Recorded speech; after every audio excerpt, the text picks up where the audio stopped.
Bonjour tout le monde, bonjour les enfants dans cette nouvelle vidéo. Premièrement, je remercie toutes les personnes qui m'ont encouragé dans la vidéo précédente, soit par leur mention j'aime ou par leurs commentaires. Franchement, merci beaucoup.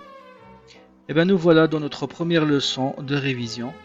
Et pour ne pas perdre du temps, je vous conseille les enfants de préparer un cahier de brouillon, un bic ou un crayon et une latte pour travailler proprement. Un petit conseil, n'attendez pas la fin de la vidéo pour refaire les exercices. Le mieux est de s'imaginer dans une classe et à chaque exercice, faites pause à la vidéo et essayez de répondre aux questions. Les vidéos sont courtes, mais il y a pas mal d'exercices qui seront corrigés directement avec explication. D'autres exercices qui sont longs, je mettrai les réponses dans les commentaires. Aujourd'hui, nous allons voir ensemble les nombres inférieurs à 1 million, spécialement les arbres, leur comparaison, leur mise en ordre et leur écriture. Commençons par les arbres. Le but est de descendre dans un arbre en divisant par deux chaque branche. Ou l'inverse, on monte un arbre depuis la racine en construisant à chaque fois deux branches, autrement dit, on multiplie à chaque fois par deux. Vous savez sûrement compter de 1 à 100. Il y en a d'entre vous qui savent compter jusqu'à 1000 et d'autres même plus. C'est très bien. Si vous avez des difficultés de compter, c'est le moment d'apprendre. Et pour vous aider, dès que vous avez le temps, allez sur Google et écrivez apprendre à compter jusqu'à 1000. Des vidéos seront affichées en début de la page des résultats expliquant différentes méthodes d'apprendre à compter. Personnellement, je trouve la vidéo apprendre à compter avec la pédagogie PNL très bien. C'est la vidéo se trouvant sur la gauche. Revenons à notre leçon et on va commencer avec l'arbre de 100. Le but, c'est de mettre 100 dans le sommet et puis on va essayer de le diviser à chaque fois par 2 pour obtenir les nombres des deux côtés. Cette opération va être répétée sur plusieurs niveaux et à chaque fois on va essayer de diviser par 2 pour avoir les branches et avoir les nombres diviseurs. En appliquant ça, on arrive au résultat 100 divisé par 2 égale 50 de chaque côté. On va essayer de la même manière de diviser 50 par 2 et on va avoir les nombres dans chaque branche qui sont égaux à 25. On divise par 2. Cela nous donnera 25. Voilà, notre arbre commence à grandir. Pour remarquer, on a eu 25 et puis en divisant 25 sur 2, ça nous donne 12,5. Et voilà notre arbre de 100 sur 4 niveaux en divisant à chaque fois par 2. En appliquant cette méthode, pour avoir l'arbre de 1000, on va devoir essayer la méthode suivante. Pour avoir 1000, on doit multiplier 100 par 10.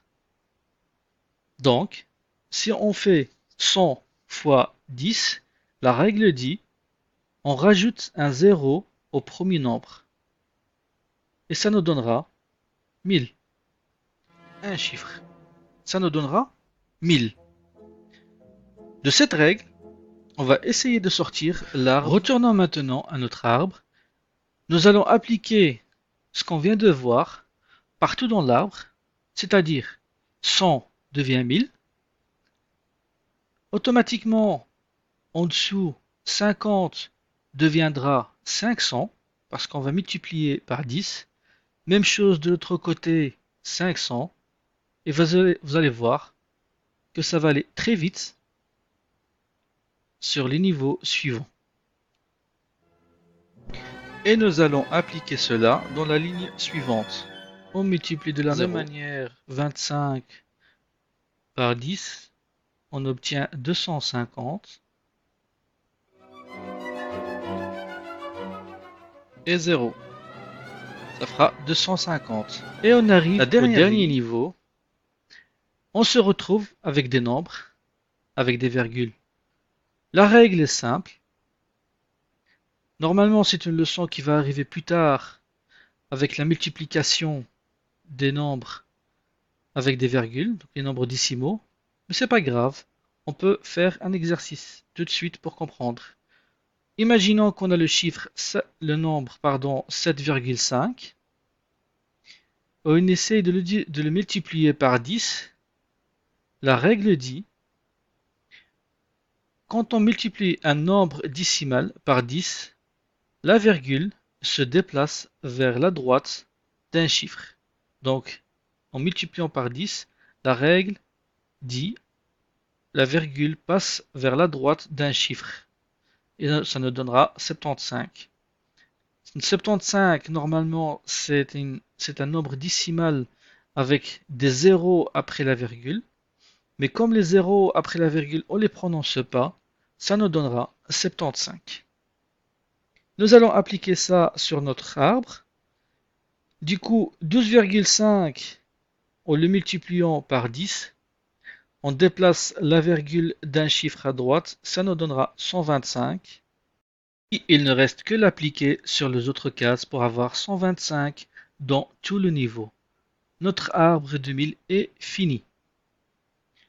Ce que je vais vous proposer maintenant, c'est de essayer de faire la même méthode, c'est-à-dire diviser à chaque fois par 2 pour l'arbre de 10 000, l'arbre de 100 000 et l'arbre de 1 million. Je vous propose de faire une pause et faire l'exercice. Après que vous aurez fait l'exercice, normalement vous devez avoir le résultat devant vous. Pour la lecture, nous avons dans le sommet 1 million, dans le premier niveau 500 000, dans le deuxième niveau 250 000, et puis dans le troisième niveau 125 000. J'espère que mon explication était très claire et j'espère que vous avez bien compris comment construire un arbre d'un nombre très grand. Maintenant, on va passer à un autre exercice dans le but de faire une recomposition d'un nombre très grand.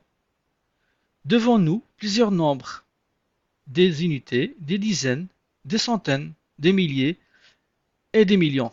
Le but, c'est de les recomposer, donc c'est-à-dire appliquer une addition pour avoir un seul nombre. J'ai mis des nombres avec beaucoup de zéros pour avoir des facilités, mais vous pouvez avoir dans d'autres exercices des nombres avec des chiffres qui sont un peu difficiles. Allons-y, on va essayer de faire notre petit calcul d'addition simple pour avoir notre grand. J'ai commencé par mettre les millions, puis les milliers, puis les centaines, puis les dizaines, et puis les unités. Pour faciliter le travail, je vais essayer de les séparer afin que vous voyez comment on peut les additionner. Voilà notre grille et en additionnant tous ces nombres, on va avoir le résultat final 5 256 329. Voilà, j'espère que j'ai bien expliqué donc la recomposition des nombres. Si vous avez des questions à propos, n'hésitez pas à les mettre sur des commentaires. Et on va passer dans un deuxième exercice dans le but de faire des comparaisons des nombres. Devant nous, il y a deux fiches. La première fiche, on doit comparer à chaque fois deux nombres. La meilleure méthode de comparer, c'est d'abord de compter combien de chiffres dans chaque nombre. Prenons le premier exemple. Nous avons le 9, 0, 2, 2, 4, 5. En total, on a 6 chiffres. De l'autre côté, nous avons aussi 6 chiffres. Donc, on passe à l'étape suivante. On commence par les chiffres qui se trouvent sur la gauche et on compare avec le nombre de l'autre côté. Nous avons sur la gauche comme premier chiffre 9. De la droite, nous avons 9. On passe au chiffre suivant. Nous avons à gauche 0 et de l'autre côté, c'est-à-dire sur la droite, nous avons le chiffre 7. Le chiffre 7 est plus grand que le chiffre 0. Dans ce cas, on peut dire que le chiffre qui se trouve sur la droite est plus grand que le chiffre qui se trouve sur la gauche.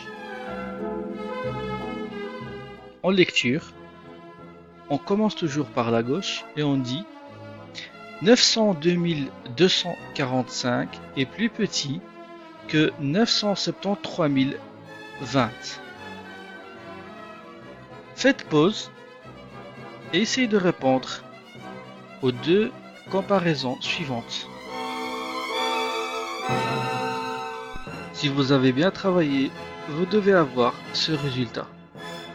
En lecture, 2 millions, je suis dans la ligne 2, pardon. Donc 2 5 258 est plus grand que 2 258. Ligne 3, 5 695 847 est plus grand que 5 659 847. Maintenant, passons à la fiche se trouvant sur la droite. Et le but est de faire une comparaison entre 4 nombres et trouver celui qui se trouve en première position. Dans le tri, on commence par le plus petit et on monte jusqu'au plus grand, c'est-à-dire dans la position numéro 1 se trouve le nombre le plus petit et dans la position numéro 4 se trouve le nombre le plus grand. Faites pause et faites l'exercice. Donc voilà le résultat. Je ne sais pas si vous avez remarqué, mais j'ai fait exprès de mettre des chiffres très proches afin de vous permettre de bien vérifier chiffre par chiffre comme on a fait dans le premier exercice.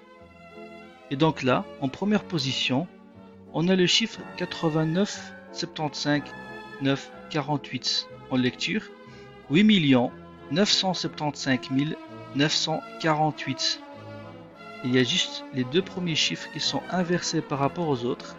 Et du coup, il est le plus petit et vient en première position. En respectant la même méthode, on arrive au résultat décrit plus bas.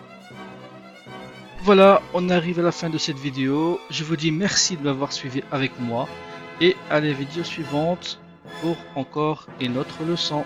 Merci, à la prochaine.